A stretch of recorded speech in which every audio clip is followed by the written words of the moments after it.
करमचंद गांधी का जन्मदिन है। गांधी जयंती के अवसर पर एनसीपीयूएल के निदेशक डॉक्टर अकील अहमद ने गांधी जी को श्रद्धांजलि दी। इस अवसर पर उन्होंने कहा कि हम सबको गांधी जी के सिद्धांतों पर चलना चाहिए।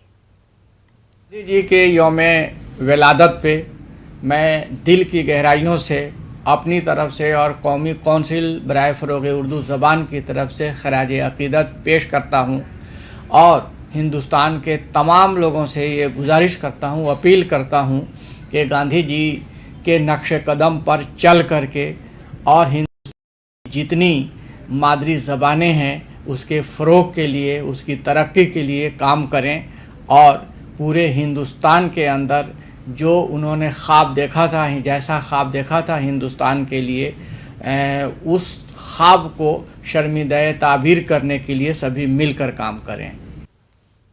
फिलहाल इसी के साथ रुकेंगे छोटी सी ब्रेक के लिए, कुछ और खबरों के साथ जल्द लौटेंगे।